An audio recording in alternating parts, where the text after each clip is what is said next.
we hope that it's a rejuvenation for our team as we look forward to this year. Process that begins really at the end of a season, exit meetings with players. Immediately, a team start looking forward to the direction they're going to go in the next year, and we're fortunate to have a lot of time to do that. Unfortunately for our fans and for a lot of you guys, the season doesn't continue, and there's not a whole lot of news other than the hopes of the future. But we're hoping we have things that move our franchise ahead and have more success next year. Phil, what are the reasons the fans should be optimistic about this coming season? Well, this job last year when we started revamping the team was limited. There were just some limited amount of things we could do. Obviously, we didn't have a lot of money to work with. We didn't have a draft pick, and we've done a lot in a period of a year as far as motion, doing things fiscally, getting ourselves back in a position where we can go out in the market and find players. We have a draft pick that will be coming up that should be a positive influence for our team. So we have a variety of things that are moving this franchise along, but we don't have that actual positions filled yet. So that's what's going through our process now, is how to do the best job we can do and attract the best players for what we want to do. What was accomplished this year was that Derek did a really good job of implementing, teaching, setting up a kind of methodology that we want to work from.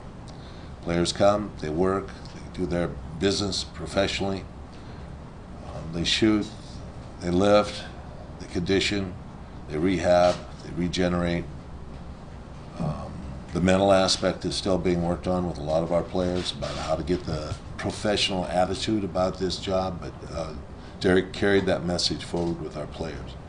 The idea that we play team basketball, that they have to incorporate a lot of basketball skills, be able to handle the ball, pass the ball, rebound, etc., and promote team play, I think was accomplished in this season. Now to have the talent to go with that so we can exploit that is our next step. But I think those things were established. To be in a situation where it ends up being a much better draft pick, you didn't have any of the win-now pressures when it came to jettisoning players with an eye on the future. What, if anything, do you think was lost from having a season, that just in and of itself was so unsuccessful in terms of wins and losses? Well, I would say if I focused on that, I would be thinking on the other side of the coin. I'm thinking about the positive aspects of what we gained, but the loss is that you guys were bored. New York Times stopped even covering our games, right? Wasn't my decision. Okay. Isola moved off of covering games in the columns and provoked us. You guys provoked us a lot, all of you, to come out and defensively kind of state our position. But I think you all know that we did exactly what should have been done. We just didn't want to get there during the season. We wanted to get there after the season was over.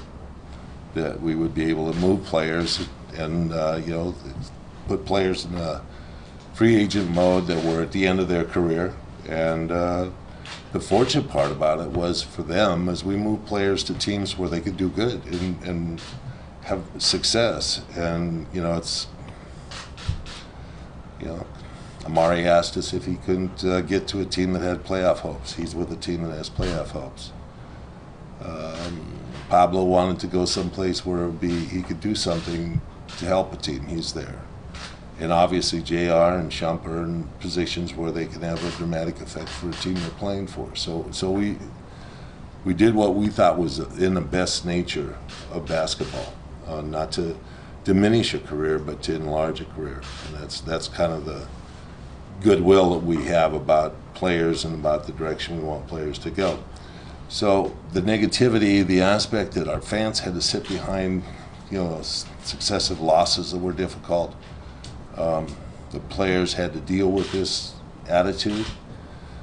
it was difficult. It's difficult for me to go to games, and I know how it is for our fan corps, people that have put out money to provide season tickets for themselves.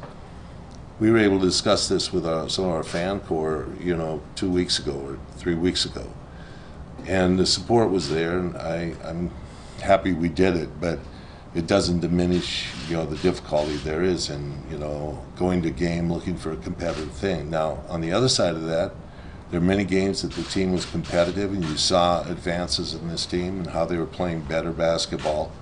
Sometimes they weren't able to support this for 48 minutes. They could play 3 quarters really well, and the limitation of youth, the bench, or injuries showed up. But I thought we showed that we played team basketball. There was a hustle, there was an effort.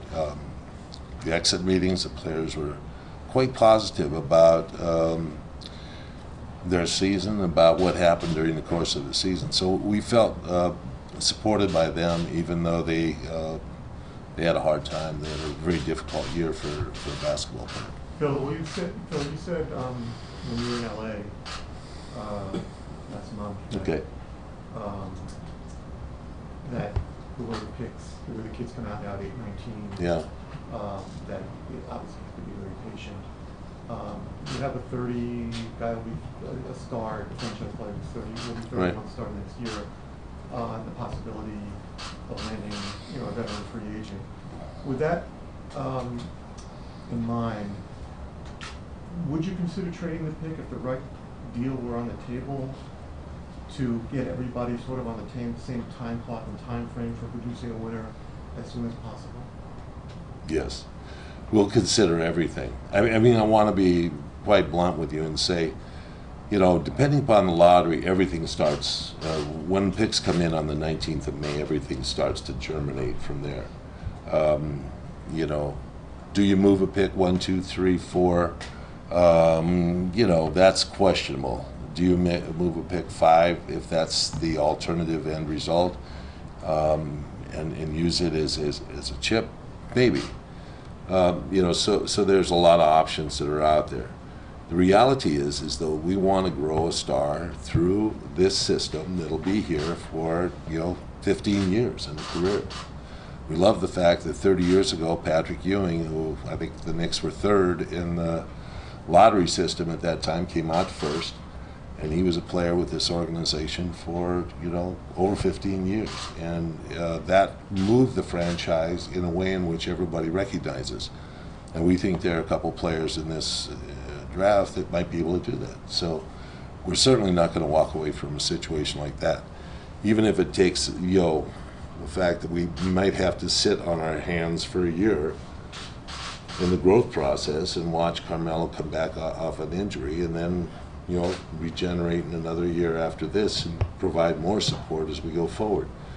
But we think that the first few draft picks are capable NBA players. They may not be 48-minute or 40-minute players, they may be 20-minute players, but I think they're going to help a team.